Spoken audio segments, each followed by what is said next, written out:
Hari ini kita mau bahas ini kan soal Alicia yang kuliah overseas, keluar di kuliah di luar negeri. Kalau kita udah ngasih tahu kita bisa kasih one on one session tapi kamu nggak mau ngambil, ya itu tanggungan kamu. Kalau misalnya nanti pada akhirnya kamu nggak lulus, misalnya nilai kamu kurang nih, kayak kamu disuruh dibikin contoh, oh kamu mau bikin perusahaan nih, misalnya perusahaan apa, kamu gimana caranya untuk bisa bikin perusahaan itu beneran terrealisasi, hal-hal apa yang masuk pertimbangan lebih mendalam ya. Iya, jadi lebih banyak prakteknya berarti ya. Iya. Ya gimana kamu bisa compare gak perbedaannya sama si top di Australia?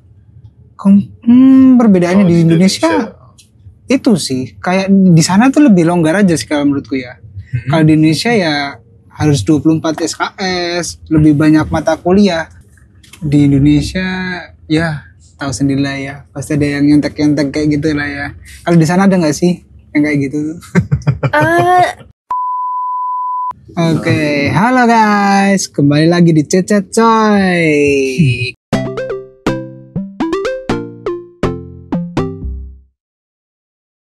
Kali ini kita ada di dalam mobil. Jadi dalam mobil. Konsepnya agak beda ya sekarang ya Kak Leo ya. Iya, konsep baru dong. Konsep baru. Kafe terus. Bosan lah lama-lama ya. Iya. Oke, jadi sekarang kita ada Alicia sebagai narasumber kita. Terus saya sebagai apa ya? Sebagai apa Kak? Driver ya. Iya, Driver pribadi kita. Driver ya. Driver pribadi kita. Boleh belok kanan? Boleh. boleh. Kira masuk sekolah lagi. Pak mau ngantar sekolah ya? Oke, hari ini kita mau bahas apa nih Kak Leo? Hari ini kita mau bahas ini kan soal Alicia yang kuliah overseas, keluar di kuliah di luar negeri. Di mana Alicia? Di Australia. Australia. Di kampus apa tuh kalau boleh tahu? Curtin University. Wah, apa itu, nggak pernah denger kita. Apa itu coba spell dulu. CURTIN. Cukup terkenal di sana. Itu terkenal di Australia bagian barat, di Perth. Mantap. Jurusan apa? Aku ngambil bisnis. Wow, bisnis. Iya. MBA. Hah? S1 dulu, Bapak. BBA. Oke. Apa namanya? Semester berapa sekarang? Aku ini mau masuk semester 5. Wow, semester 5. Berat gak sih di sana? Lumayan. Semester 1, semester 2 aman. Semester 1, semester 2 gampang. Semester 3, semester 4 langsung nilainya tapi saya. aman lah ya, nilainya ya. Tapi aman sih nilai. Aman. Terus apa namanya? Di sana gimana pembelajarannya? Kalau pembelajaran sih pasti beda dari SMA ya. Bedanya apa yang bedakan? Kalau di sini kan lebih ke kamu lebih diampu guru. Jadi pasti kalau remedi itu pasti, ayo kapan mau remedi? Terus kalau ada nilai yang kurang bagus, di sana sih ada tutoring, tapi lebih ke kalau kamu nggak minta, mereka juga ya udah. Kalau kita udah ngasih tahu kita bisa kasih one on one session tapi kamu nggak mau ngambil, ya itu tanggungan kamu. Kalau misalnya nanti pada akhirnya kamu nggak lulus, misalnya nilai kamu kurang nih gitu. Berarti kayak ya dilepas lah ya. Iya, independen. Pernah nggak sih kayak gitu? Maksudnya kamu yang minta karena nilaimu kurang atau apa? Pernah. Pasti pernah. Sering? Enggak sih. Enggak sering Puji ya? Tuhan nggak sering sih. Siapa tahu. Pernah ya? Pernah buat unit akuntansi. Oh. Iya. Padahal gampang loh. Waduh, terima kasih. Buat akuntan, bukan buat saya.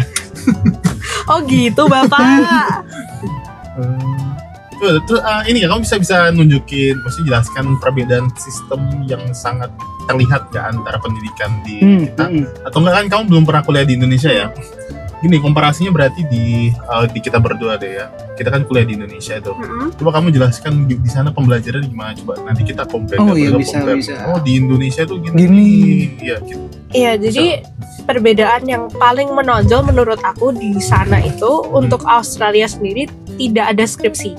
Oke. Jadi untuk tugas akhir kita itu ada yang kalau bisnis tuh namanya capstone unit. Itu tuh basically satu mata kuliah di mana kamu bisa ngambil antara kamu student exchange ke luar negeri, bisa ke Indonesia, ke Jerman, kemana, atau kapan universitas lagi buka di mana gitulah mereka kerjasamanya.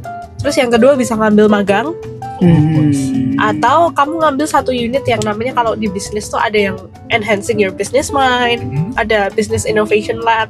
Itu jadi lebih ke praktikal, kamu disuruh secara, kamu dikasih teorinya, dikasih pelajarannya, tapi kamu disuruh untuk imply, kayak kamu disuruh dibikin contoh, oh kamu mau bikin perusahaan nih, misalnya perusahaan apa, kamu gimana caranya untuk bisa bikin perusahaan itu beneran terrealisasi, hal-hal apa yang masuk pertimbangan, lebih mendalam ya. Iya, jadi lebih banyak prakteknya berarti ya. Iya, untuk universitas aku sendiri memang dia lebih ke arah praktikal dibanding teori. Tapi juga ada universitas di Australia yang teori, cuman semuanya untuk tugas akhir tuh nggak ada skripsi. Itu yang pertama yang paling beda. Yang kedua, kalau di Australia itu perbedaannya, kalau di sini kan kalau nggak salah satu semester 12 SKS ya? Ya enggak, paling maksimal itu 24 SKS kan. Kalau di sana itu hitungannya kita 4 mata kuliah. Jadi satu semester tuh hanya 4. Dan untuk kredit sih kadang universitas beda-beda. Tapi kalau untuk universitas aku sendiri, satu mata kuliah itu kreditnya 25. Jadi satu semester itu kalau kita full time student, kita harus 100 kredit 4 mata kuliah. Kita bisa ngambil 5, tapi itu pun harus apply dan kita harus menyatakan bahwa kita benar-benar bisa, dan mereka tinjau ulang lagi. Boleh nggak nih ngambil 5? Karena maksimal itu 4 gitu.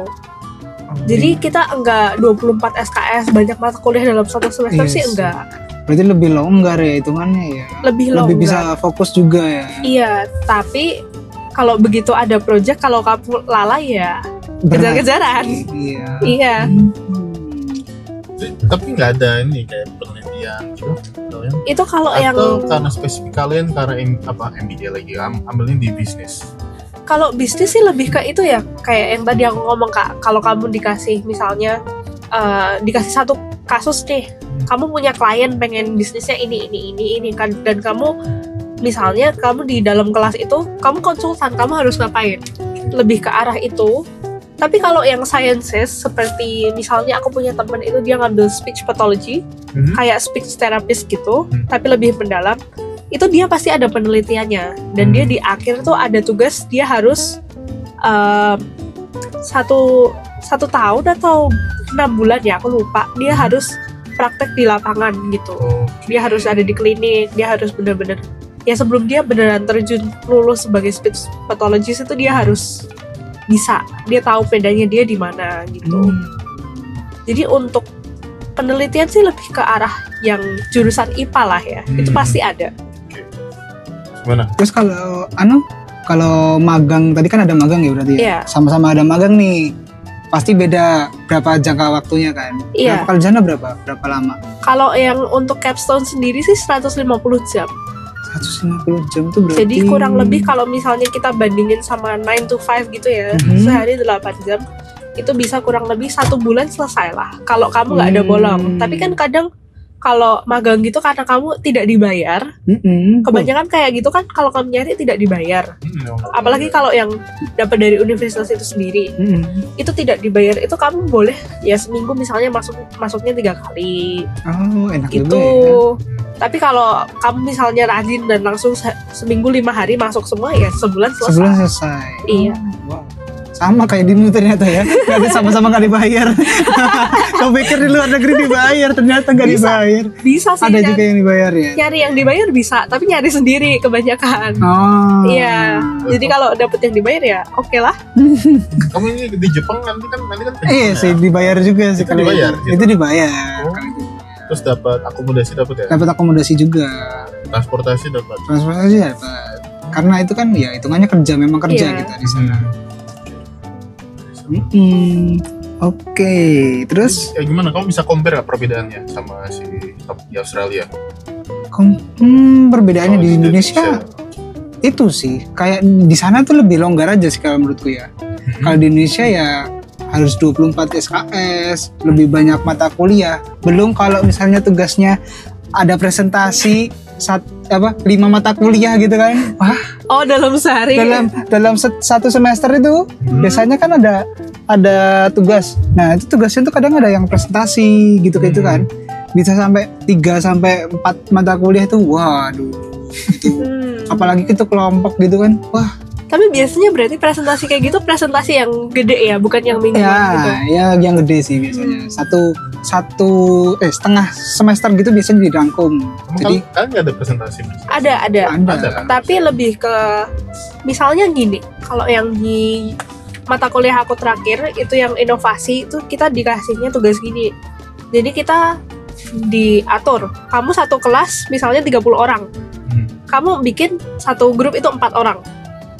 Jadi kurang lebih ada sekitar 7 lah, 3 sampai 4 orang kan. Kalau yang nggak dapat berempat ya bertiga gitu. Terus habis itu diatur jadi 7. Nah itu kamu disuruh milih. Kita ada 12 topik. Kita mulai start di minggu ketiga.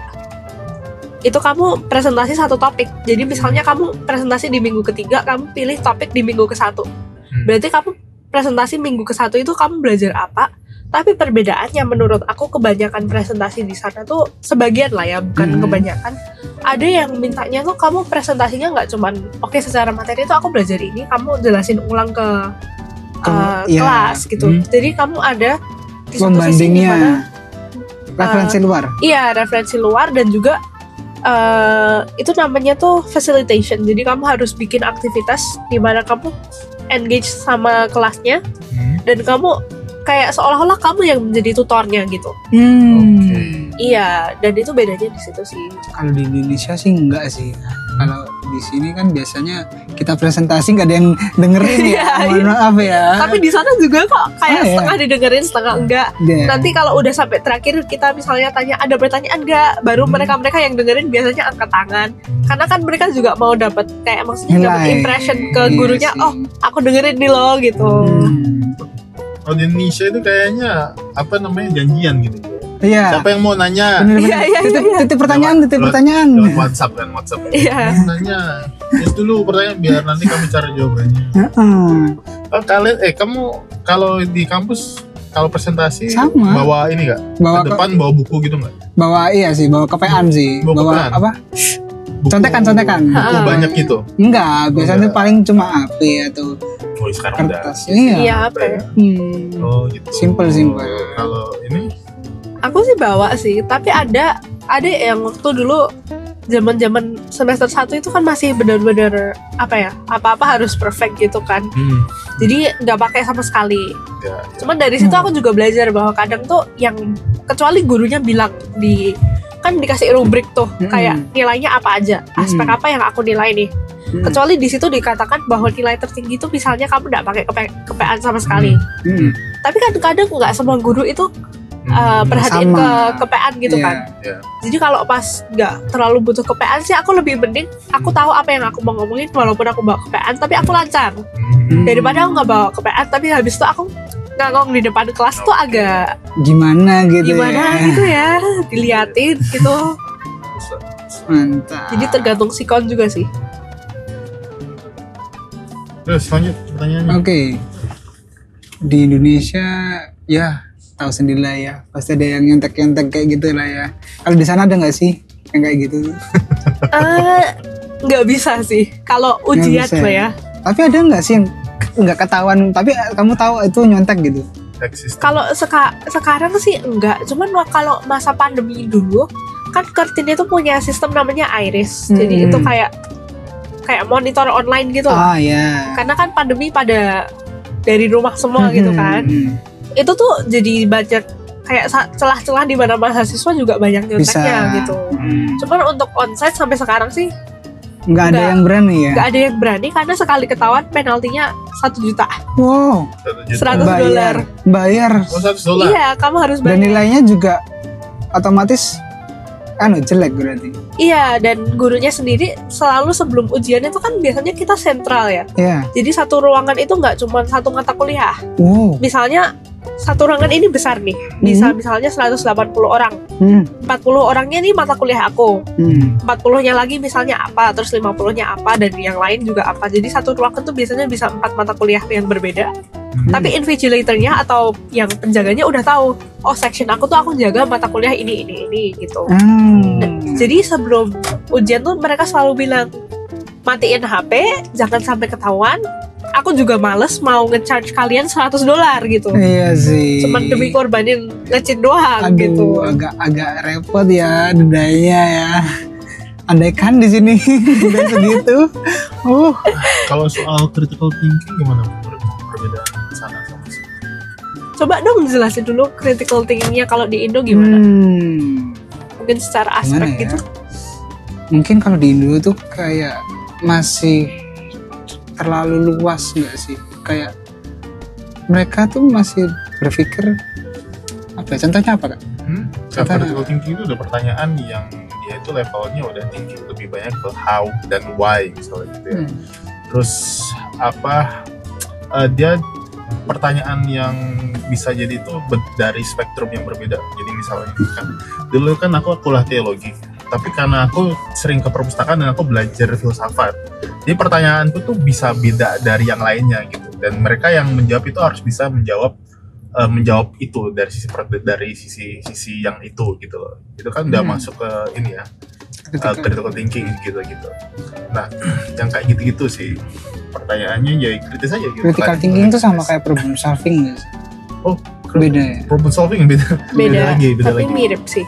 Critical thinking. Kita bisa pakai critical thinking untuk solve problem. Cuman critical thinking itu lebih ke itu sih, mungkin lebih ke arah analisis gitu ya. Yang bisa. Kalau di Indonesia gimana sih untuk compare? Masih jarang sih ketemuin orang-orang yang bisa berpikir lebih ini ya, kritis ya. Karena aku tuh tahu dulu tuh aku kasih pertanyaan yang kritikal sih ya, pertanyaan kritikal. Tapi mereka merasa dikritis, kita bisa bedakan antara dikritis sama namanya? Malah dikadang. Jadi aku dimarahin. Tidak menerima kritik. Karena dia merasa bahwa ini pertanyaan ini kayak untuk uji, padahal bukan. Saya tanya based on apa yang aku nggak tahu.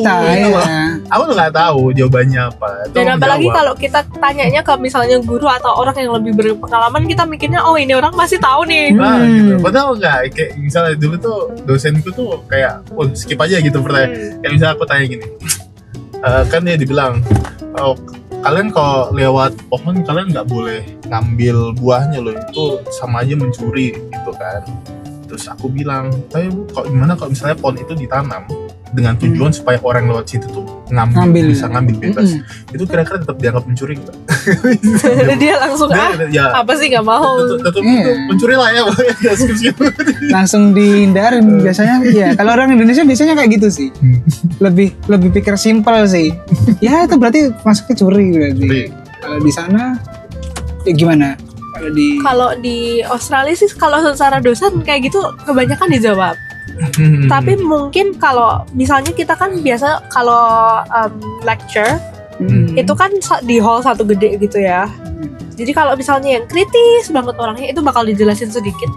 Tapi nanti waktu setelah lecture-nya selesai dan online recordingnya juga selesai, kita boleh maju ke dosennya dan kita tanya secara menyeluruh. Enak ya. Tapi nggak tahu ya kalau kalian. Kalau aku ya gitu. Bisa sih sebenarnya sama. Jadi tidak mengganggu alurnya lecture juga dengan cara membahas pertanyaan itu terlalu banyak gitu. Yes. Cuman kalau secara kita mahasiswa sendiri sih memang diharuskan untuk bisa critical thinking. Kayak misalnya contoh nih di mata kuliah aku yang properti, itu misalnya kita dikasih klien, kita maunya misalnya kamu dikasih uang segini, tapi dia maunya properti yang seluasnya A misalnya gitu. Tapi dia juga ada ketentuan lainnya. Kita maunya environmental friendly, kita maunya sustainable. Itu kamu caranya gimana? Nah, kalau kita udah ketemu caranya nih, kita bilang ke gurunya kan, kita selalu kalau ngerjain itu boleh sambil diskusi sama gurunya. Kira-kira enak gak sih kalau kayak gini? Menurut kamu gimana? Ada guru yang bisa kayak gitu, ada guru yang cuman ya udah kamu pokoknya balik ke rubrik aja, selama kamu ngikutin itu pasti kamu dapat bagus gitu. Yes. Tapi kebetulan semester lalu aku dapat guru yang enak, dia mau diajak diskusi gitu. Dan ketika aku diskusi di situ, dia bakal selalu tanya misalnya, oke, kamu punya ide itu, berarti untuk apa? Misalnya nih aku punya ide, oh ya untuk sustainable karena dia posisi propertinya deket taman. Oke, kita bisa bikin mini indoor taman nih. Terus dia tanya lagi, ya tapi dengan mini indoor taman itu berapa costnya? Dan bagaimana? Dan apa impact yang kamu dapetin secara gak cuma di kantornya doang, tapi bagi orang-orang sekitar, bagi misalnya employee-nya, apa yang employee-nya dapetin dari benefit indoor tamannya itu. Dan juga kedepannya kalau misalnya your client mau jual itu properti, bisa diapain tuh indoor tamannya. Kalau misalnya kan unik, kalau di sana kan ada Aboriginal people ya, atau I like to say it indigenous supaya lebih sopan. Itu kan mereka punya tanaman-tanaman sendiri, dan itu kan terkhusus kan. Dan misalnya kita mengidekan ke klien kita nih, mending kita bikin yang indigenous nih gitu, tapi kita gardenernya yang ngerawat, kita hire orang indigenous juga supaya bisa bantu ngerawat dan juga memberikan mereka kehidupan. Nah, tapi kalau misalnya in the end, misalnya setelah 7 tahun ternyata klien kamu bilang aku mau jual nih karena udah merasa untung dan kita mau move on ke bigger business gitu, itu indoor gardennya kan nggak mungkin terus kita tiba-tiba oh ya udah lepas gitu aja kan, pasti ada value-nya tersendiri. Nah itu kira-kira kalau kita lihat ke depan kita bisa ngapain sama indigenous gardennya itu. Dan kalau waktu itu aku jawab, kita bisa bikin jadi semacam exhibition yang khusus indigenous, di mana kita juga ngenalin ke arah lebih ke turis-turisnya gitu, misalnya tentang apa sih indigenous plants gitu-gitu. Jadi kita harus provide sekaligus critical dan juga solusi sih kalau di sana lebihan. Jadi kalau kamu udah punya critical thinkingnya tapi kamu lebih kayak masih I'm still thinking about it, dia bakal kayak oke, kamu coba kaji ulang, kamu lihat dulu gimana kira-kira gitu. Tapi dosenku juga ada yang kayak gitu sih. Beberapa dosenku kayak misalnya kan di jurusan kan teknologi pangan ya, kayak kamu mau bikin produk apa dan ini apa harus kamu tahu dulu nih komposisi yang pasnya itu seberapa. Setelah kamu uji coba nggak berhasil, berarti kamu harus takar lagi nih. Atau misalnya berhasil pun enak nggak kamu buat jual tuh, enak nggak komposisi ini tuh. Kalau misalnya enak, oke lanjut. Kalau nggak enak, berarti kamu harus tambahkan bumbu apa yang harus dimasukin supaya itu enak gitu loh. Iya benar. Sama sih, hampir-hampir sama sih. Mantap. Oke. Lanjut. Jangan nunggu, jangan kosong dong. Sambil ngeliatin jalan soalnya. Ini mobilnya jalan ya guys ya, bukan diam dah. Ini bukan green screen. Dikira green screen lagi. Di sana kamu daftar itu apa? Dapat beasiswa kah atau gimana? Kalau aku sendiri sih aku dulu lewat agent. Karena jadi kan emang udah ada kenalan dari lama, karena dulu cici aku juga kuliah di Australia tapi di kota yang berbeda, dan kita juga melalui agent yang sama, dan kebetulan agent aku itu kerjasama sama universitas itu. Jadi untuk karena dia kerjasama sama Kertin, biaya pendaftaran itu free. Kemudian karena pendaftaran itu free, jadi aku cuma tinggal masukin berkas aja, intinya masukin berkas. Nah untuk beasiswa atau enggak sih, jujur aku waktu awal itu nggak kepikiran banget untuk apply. Dan salahnya di situ sih ya guys, kalau mau ke luar negeri coba cari beasiswa, apply aja nggak apa-apa, karena kita nggak tahu. Karena kan siapa tahu dapat tuh, kita nggak pernah tahu. Juga, ya lumayan banyak lah ya sekarang ya. Nah waktu itu aku cuma dapat di tahun pertama itu dapat 25% off gitu. Jadi enak ya. Untuk semester 1 sampai semester 2 itu yang harusnya sekitar 15.000 atau berapa aku lupa, itu jadi kurang dari itulah, kurang 25%. Nah tapi karena aku jurusan bisnis, waktu aku tahun kedua aku mulai cari-cari lagi, di situ beasiswanya itu kurang banyak lah, untuk bisnis itu tidak terlalu disediakan, karena mereka lebih menyediakan ke arah yang sciences. Dan juga karena Perth itu kan tempat pertambangan. Jadi kalau kamu misalnya ngambil teknik tambang, itu malah teknik lebih itu, banyak. karena mereka membutuhkan itu, beasiswanya di mana-mana gitu. Jadi beasiswa sih dapat, tapi nggak terlalu banyak banget karena juga nggak apply. Kalau yang 25% itu memang dari Curtin sendiri memang ngasih ke international students yang nilainya cukup bagus, itu sama mereka dikasih semua gitu. Berarti memang ada disediakan dari kampusnya ya? Iya. Tapi berarti kalau misalnya kamu mau ngambil beasiswa pun harus lihat tempatnya dulu ya, tempat dan kampusnya itu cocoknya nih apa nih yang banyak peluangnya nih, gitu. Benar. Iya, apalagi kalau sesuai jurusan. Dan juga menurut aku satu hal yang dilihat itu juga kotanya. Kadang kan orang melihat universitasnya aja nih karena dia ternama. Tapi begitu sampai sana mereka kayak kaget sendiri nih, kok begini gitu kan. Kadang kita lihat kotanya juga. Misalnya kayak Perth itu, dia kota pertambangan. Berarti kan kalau kamu ngambil misalnya mining, engineering gitu kan, itu berarti bagus karena mereka bener-bener spesialisasi ada di situ gitu. Tapi beda lagi kalau misalnya kita di Melbourne, secara mining mungkin lebih kurang daripada di Perth, tapi dia lebih bagus di misalnya medicine gitu-gitu. Berarti kamu pilihan pertamamu emang langsung ke sana ya, karena di situ banyak bisnisnya atau kalau enggak. Kalau aku pribadi sih, aku kesana karena satu, gak boleh jauh dari orang tua. Dan untuk Perth sendiri dari Bali kan cuma 3 jam ya. Dibandingin ke Melbourne dan Sydney itu sekitar 6 jaman. Jadi sama orang tua disuruh, kamu yang lebih dekat aja lah. Waktu pertama tuh sebenarnya aku mau ke Singapura tapi gak jadi. Kalau Singapura mau masuk apa? Curtin juga, tapi dia kan cabang, bukan kampus utama. Yang di Perth itu kampus utama. Tapi tetap Curtin ya ini kampusnya ya. Karena aku kan nggak lulus SMA hitungannya. Aku kan habis ambil, kalau di international tuh hitungannya O level. Itu kalau SMA-nya itu namanya A level, itu 2 tahun. Jadi bedanya sama Indo, kalau SMP SMA kan 3-3. Kalau international tuh 4-2, sama-sama 6 tahun tapi pembagiannya 4-2 gitu. Nah aku setelah selesai 4 tahun ini, aku nggak ngelanjutin yang 2 tahun, tapi aku memilih untuk ambil yang namanya Foundation Studies. Foundation Studies itu mirip sama misalnya diploma gitu mungkin ya kalau di Indonesia. Jadi kayak buat ngesetarain kamu dari selesai O level itu kamu udah bisa masuk ke universitas langsung ya. Nah aku ngambil itu setahun. Aku waktu itu kan pandemi ya, jadi online. Walaupun aku ngambilnya di universitas di Melbourne, tapi kan tetap aja online ya, berasa online gitu, berasa di rumah. Nah setelah aku ngambil dari situ, pertamanya aku mau lanjut di Melbourne, tapi kan ya ada pertimbangan lain lah. Yang kemudian aku pikir mending di Singapura aja. Tapi ternyata kalau di Singapura, kalau kita mau masuk ke NTU, NUS itu lewat Foundation Studies tuh lumayan susah. Dan juga pertimbangan lain waktu itu aku selesainya Juni 2022.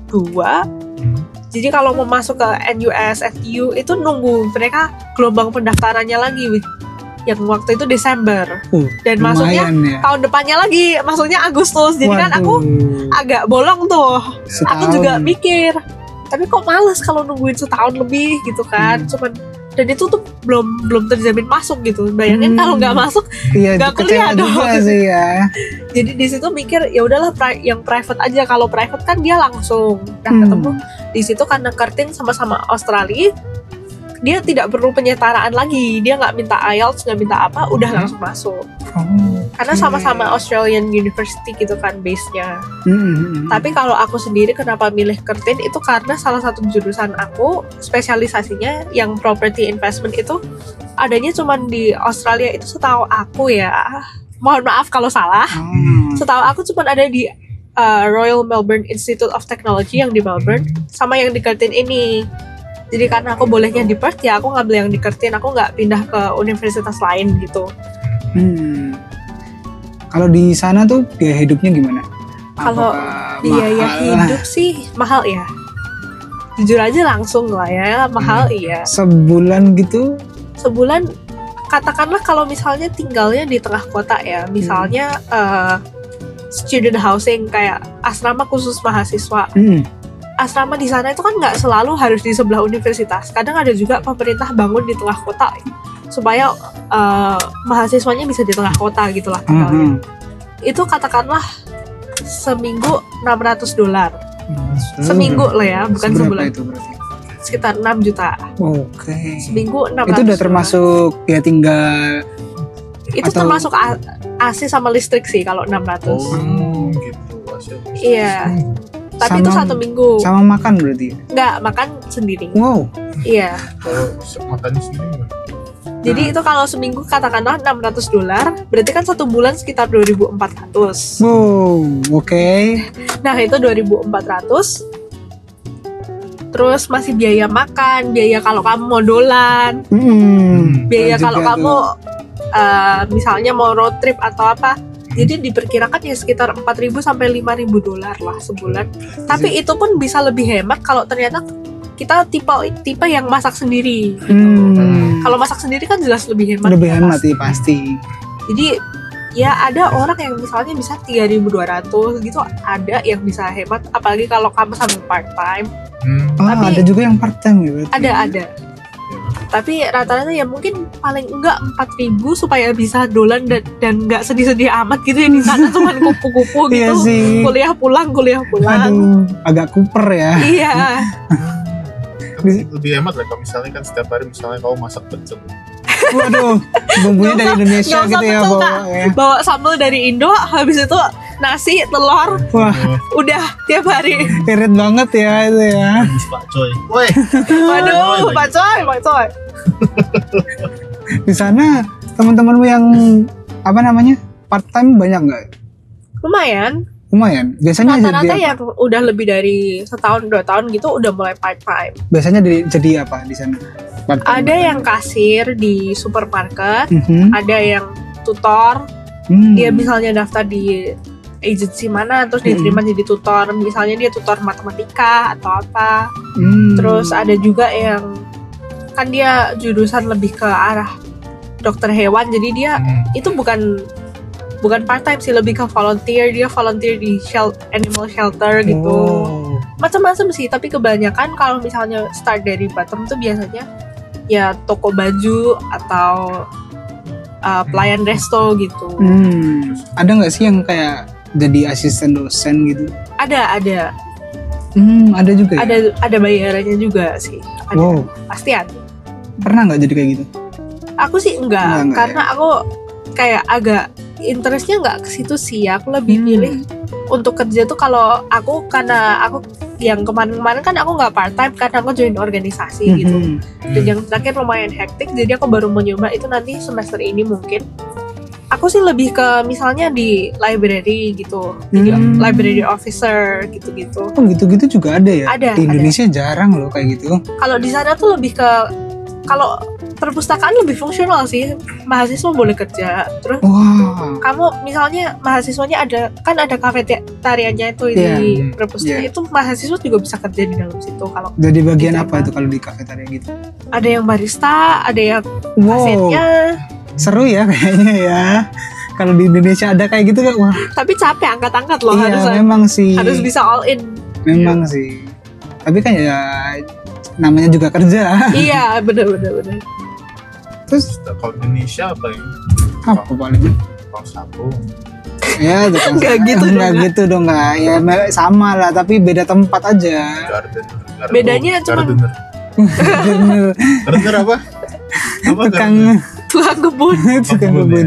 Aku kok diterjemahkan di bahasa Indonesia kayak ini tukang kebun. Kalau bilang kamu kerja apa gardener? Agak Inggris sedikit ya. Udah salah tukang kebun. Kok berasa vibes onde-onde yang di Inggrisin harus jadi 50.000 itu ya. Aduh. Terus di sana nggak sih, tahu nggak sih kayak bayarannya gitu berapa? Ada sih. Kalau yang di kampus itu kalau nggak salah terakhir $30 per jam. Wow. Jadi misalnya kita kerja sehari 8 jam gitu ya, sehari dapat 240. Bisa tapi nabung tuh. Tapi itu pun juga maksudnya biasanya kayak gitu shiftnya nggak tiap hari. Karena kan part time pasti seminggu misalnya 3 kali. Gantian sama yang lain. Iya, tapi itu pun masih lumayan untung untuk kita ya bisa nambah uang jajan lah. Kan of course kita butuh uang jajan gitu kan mahasiswa. Iya sih. Wow, tapi paling enggak tuh kalau di Australia yang aku pelajarin itu kita harus mau untuk cari tahu minimum pemerintah tuh memerintahkan kita minimum berapa sih. Kalau misalnya minimumnya nih misalnya $25, terus kita dapat kerjaan tapi ditawarannya $20, kita tuh nggak boleh mau karena secara legal misalnya ditetapin 25 ya kita maunya 25 gitu. Harus mau untuk begitu. Kalau kita nggak cari tahu dulu dan kita asal ngeiyain, pada akhirnya ketika kita udah kerja kita bakal kayak loh, kok ternyata bisa dibayar lebih. Tapi kok aku mau terima murah gitu ya. Tapi gitu tuh bisa komplain gak sih? Kalau udah tanda tangan kontrak kan nggak bisa juga ya? Nggak bisa. Bisa sih, cuman kadang kayak kau udah tanda tangan kontrak, dan terus kau mau protes ya kayak aneh ya. Nggak semua orang mau untuk menjalani prosesnya untuk komplain gitu loh. Iya sih. Kadang orang milih ya udah aku udah resign duluan, aku pengen gaji segini, saya apply lagi baru. Iya. Oke, unik sih ya. Di sana pakai kontrak juga ternyata ya. Kerjaannya sepele tapi pakainya kontrak ya. Kamu kuliah sambil kerja nggak? Part time gitu? Aku kemarin cepet-cepet gitu juga, part time juga. Sekarang lagi kosong, lagi kampus lagi libur kan, asisten dosen ya ikut juga libur. Dulu aku meskipun di asrama aku kerja juga loh. Apa kak? Apa? Tukang sapu. Atau tukang kebun? Lumayan. Tapi sebenarnya di asrama itu sistemnya nggak boleh kerja sebenarnya, itu fokus kuliah aja gitu. Cuman kan dalam kan kita kan butuh tambahan gitu ya. Pasti. Jadi aku cari gimana cara yang supaya tetap bisa dapat duit gitu. Jadi aku jadi penerjemah deh. Bahasa Latin. Jadi, bahasa Latin. Lo siapa tahu Kak Leo punya bakat terpendam gitu. Aduh. Kalau untungnya teman-teman yang di S2 kan waktu S1 kan, S2 itu mereka tuh pada malas itu baca yang buku-buku bahasa Inggris kan. Udah terjemahan aku sambil kerjain lain. Jadi satu PDF-nya berapa kak? Tarifnya berapa nih? Tarifnya lupa aja. Ya pasti ya 50.000 100.000. Wow. Lumayan sih. Itu cuman itu bukan per jam itu. Per orang ya. Per lembar. Per order. Per lembar. Kayak 3 lembar, 5 lembar. Oh, kirain sekalinya 50 lembar kan lumayan. Agaknya lumayan.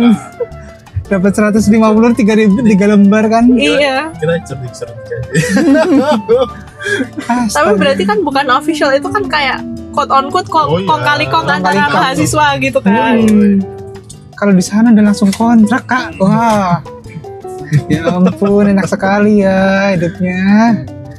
Tapi cari kerjanya juga nggak gampang-gampang banget loh. Iya, di sana sih. Berarti ada jangka waktunya juga ya? Ada. Jadi misalnya di kontrak nih, misalnya ya 6 bulan. Tapi habis 6 bulan itu misalnya kamu udah comfortable, terus kamu bilang oke, mau lanjut tapi perusahaannya nggak mau ya, atau bosnya nggak mau, restorannya nggak mau, ya udah kamu nyari lagi, kamu pengangguran dulu sementara gitu. Tapi ini nggak sih kayak kalau misalnya udah lulus gitu boleh kerja di situ nggak? Apa nggak boleh? Boleh. Kalau itu tergantung perusahaan sih biasanya. Kalau kamu bilang itu udah termasuk perusahaan ya hitungannya ya berarti. Iya. Kalau di dalam kampus ya. Iya. Iya. Dan itu pun biasanya kalau misalnya yang di dalam kampus, biasanya kita diarahin, oke, kamu lihat di career, misalnya kalau Curtin itu Curtin Careers namanya. Kamu lihat di situ, kamu ada nggak? Ada lowongan apa yang kamu mau? Terus kalau misalnya ada yang kamu mau, yang kamu kalau setelah lulus kan otomatis nggak bisa part time lagi tuh. Pasti kan statusnya bukan mahasiswa gitu kan. Ya kamu apply di situ, kalau misalnya diterima, ya kamu tinggal perpanjang visa, tapi visa yang kerja gitu. Tapi kalau nggak diterima ya kamu cari kerja di luar gitu. Tapi gitu tuh susah nggak sih cari kerja di sana? Kalau cari kerja sih untuk sekarang ada susahnya, karena kan ya otomatis kita semua tahu lah ya, ekonomi dunia juga nggak begitu baik-baik amat gitu. Tapi kalau secara struggle-nya sendiri, kalau kita mau nyari sih sebenarnya ketemu.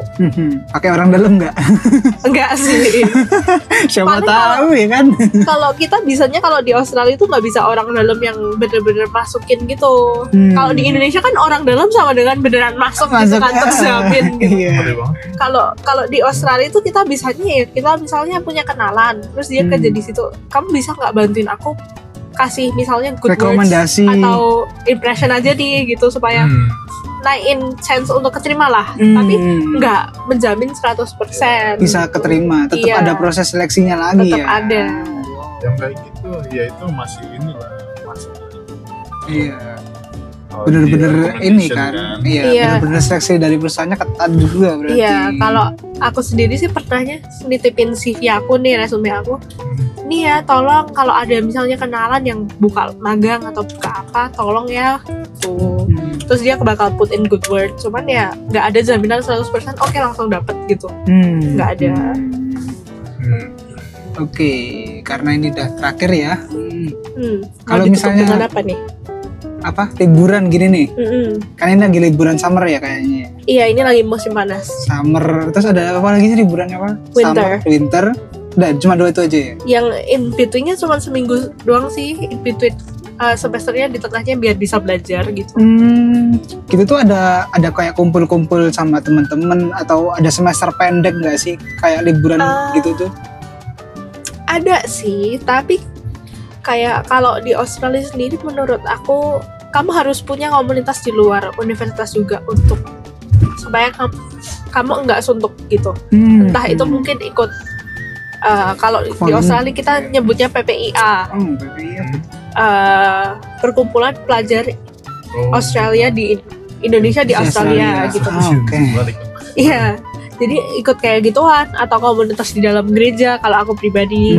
Kalau kita punya kayak gitu pasti ada waktu libur tuh pasti ada yang ngajakin ayo main misalnya paintball waktu itu pernah. Terus serius kamu main paintball? Iya, tapi aku cuma 1 round doang karena habis itu kayak udah Kak nggak jadi. Jadi aku kan itu rame-rame tuh waktu itu sama teman-teman gereja gitu kan. Semuanya pada kayak aku dapat voucher nih gitu. Ada satu atau 2 orang dapat voucher. Ayo yuk paintball gitu.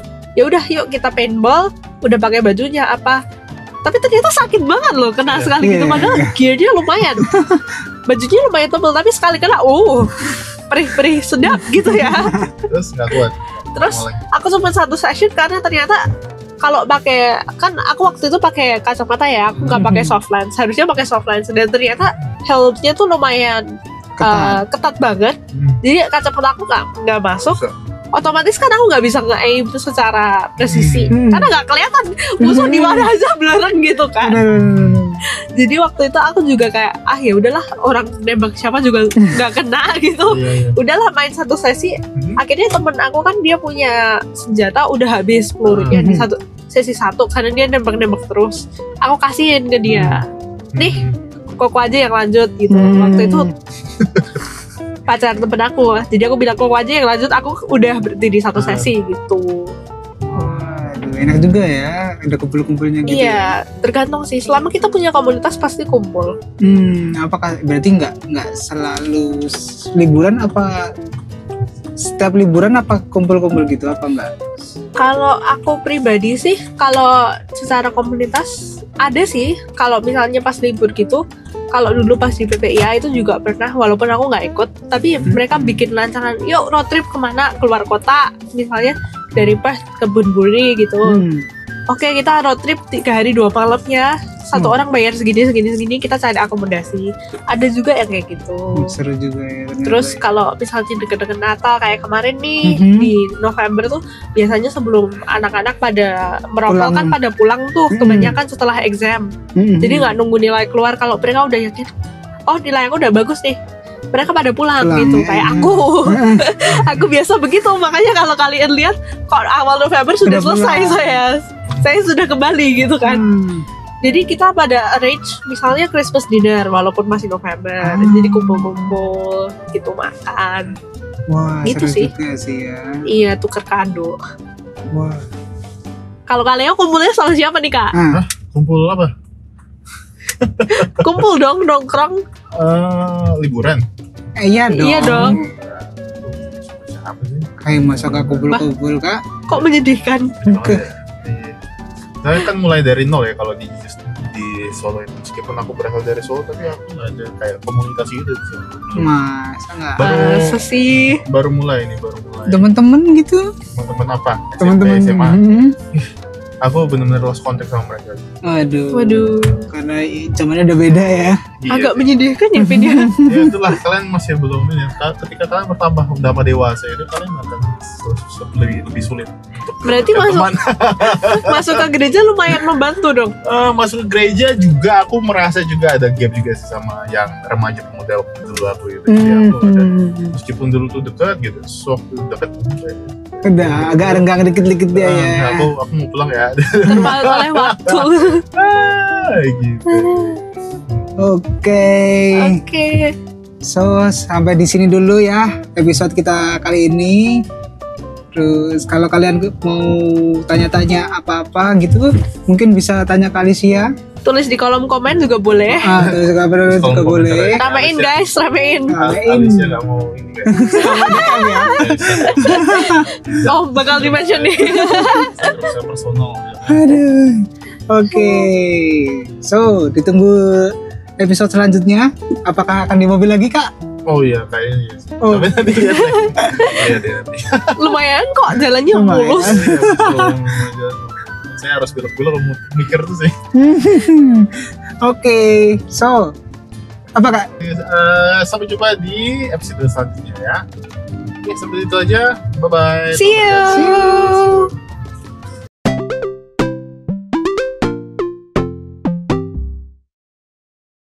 Tutupnya bingung Masih kan? tiga sih. Ini nanti minta dikat sama Kak Resi dulu. Belum Ya, ya, ya.